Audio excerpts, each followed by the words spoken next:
everybody, it's Carolyn Burnett with Sound of Lexington. Today we have got Derek Spencer and hosting is Taylor Hughes. Hello you guys. Hey. Hello. Thanks for having us. Nice to have you both. Alright, so we're going to try to make this fun and quick because neither of us like talking. We like to sing, but the whole talking thing is not for us. So I have a few questions that I'm curious about because we played shows together, so like I know your music, but I don't know certain things, and then we'll do some like random fun questions. So what would you consider like your genre of music? I kind of just use the the catch-all Americana. That's Okay. what I say, just because it's easy, you know. Right.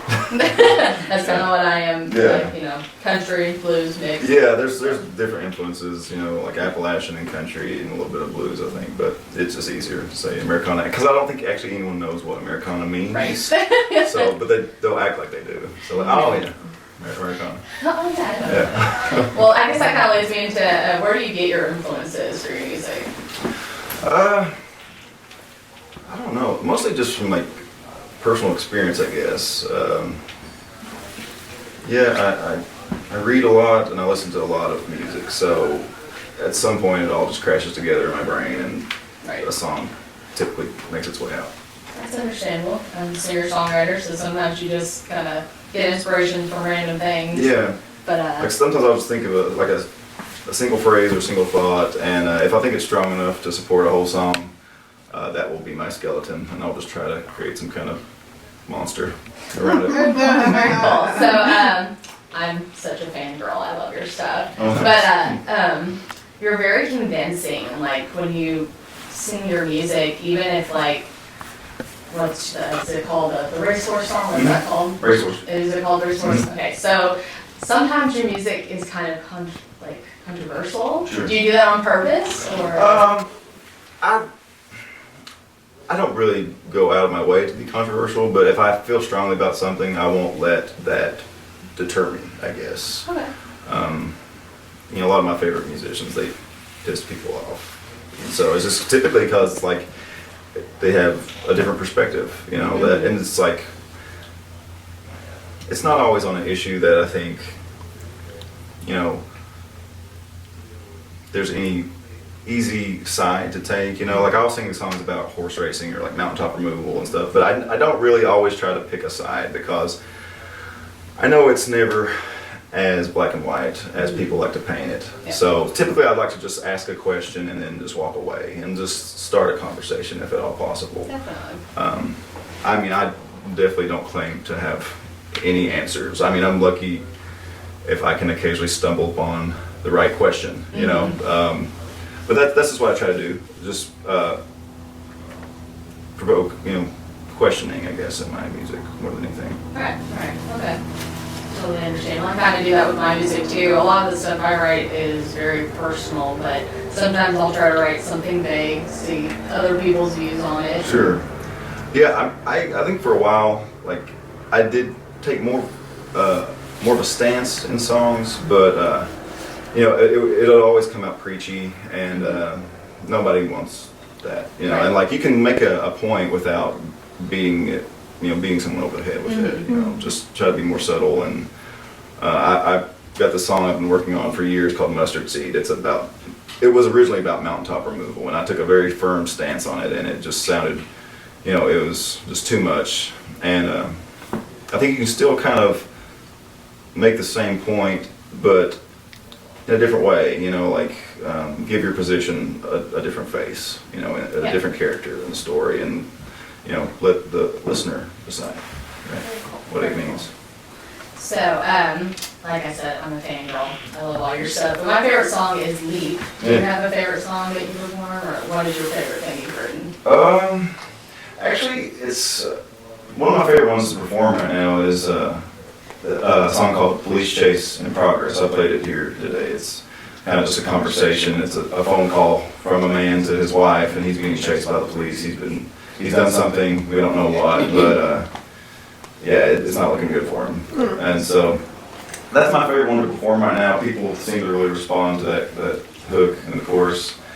But my favorite song that I've ever written is a song that I never get to play. It's it's a murder ballad called "Live by Moonlight," and it's just like it's one of those songs that you only play when everyone's listening, like no one's talking, because it's a story. It's about 5.5 minutes long, first of all. So like you gotta really have kind of an accommodating crowd. Right. But that's my favorite one that I've ever written. Yeah. Very cool. So you also have a band called Rooster's Crow. You all are working on an album right now? Yeah. When do you think that's going to be? Well, the original release date, I think, was last May. We're hoping to have it out. I've been telling people by the end of winter, so I think that's like the second week of March. So we're really cutting it close. But I just tell people it'll be done when it's done. Like I'm trying not to put too much pressure on it. And I definitely don't want it. I don't want to force it, because I think if you force something, if you try to force it, it will sound forced. Yeah. People can hear that. And so I think I'll know when it's done. I'm probably a little bit more, and my band will vouch, it's like I am a little bit more particular than some artists, but you only get one first album. Right. And I've been doing this for a long time, almost 10 years, and I kind of owe it to the Rooster's Crow project to make sure I give it its due and proper. I really try to just make it as good as I can. I don't think it's gonna shatter any records or anything, but I'll at least know that I put in the time. Put in your best. Right? Yeah, I've tried to make it listenable. Right. Yeah. Well, I'm super excited for it. You're honestly probably one of the best artists I've ever heard. Famous, local. You're literally one of my favorites. Nice. But so I heard you're going on a little mini tour with Mr. Bullander. That's right. Eric Okay, Bullander. So where are you all gonna stop along the way? I think we're going to Cincinnati, Columbus. We're going to Chicago. Okay. I don't know. I'm kind of just hopping in the car with him. Just go wherever you take you. Yeah. Just hope that we end up at a venue or two. Right. Yeah. No, it should be fun. I guess it's going to start for me on the 2nd at the Green Lantern. I'm going to be playing with William Anthony, and then the next day me and Bolander are going to head out. Very cool. So is that just kind of like a solo thing, or are you taking your full band with you? It's a solo thing. Okay. Yeah, we're just going to trade off solo sets. I imagine he'll probably set in with me a few songs and vice versa. But yeah, it's just going to be me and him and our guitars. Sounds fun. Have you been on tour before? No, not really. No, I've traveled occasionally, but never consecutively. So it could be fun. I would love to do that. Yeah. I can't wait to have that chance to do it. So I do have a few random questions. Yeah. So do you have a favorite place to perform? Well, right now I love the Burl. Oh, that's cool. Just because, especially when you do what we do, kind of stripped down minimalistic stuff, it's all about the sound. Yeah. And that room, it's in my opinion, it's the best sounding room in Lexington right now. So I really love to play there. I've probably already played there too much, but I will play there whenever I get the chance. But there's also places that are just so dear to my heart. The Green Lantern, I'll never turn down an opportunity to play the Green Lantern. It's a very unique venue. I played there recently, and it was totally random. So everyone was like, "You're a country artist. How did you get in there?" And I was like, "A friend of mine wanted me to play there." Yeah. It's really neat. I've played there a lot, and I always, I love playing there. But right now, yeah, it's probably the Burl. Do you have any places you don't like playing? Put you on the Let's see. spot. You know what? No.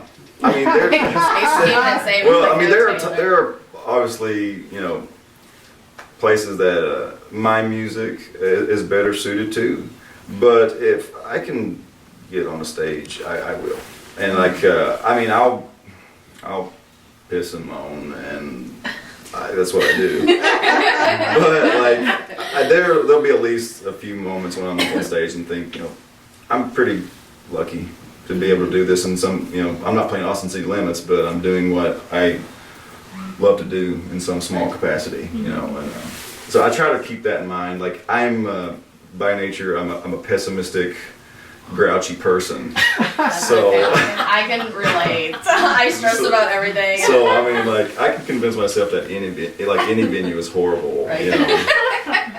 But no, I'll play anywhere, and if I'm honest, I'll catch myself enjoying it. You know? Right. Yeah. Very cool. Very cool. Okay, let's see. Next question I wanted to ask you.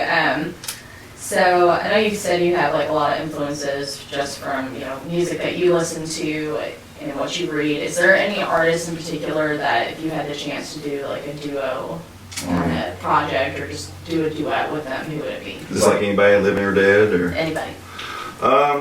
Probably if I could work with Guy Clark. He was one of the artists we lost last year, and I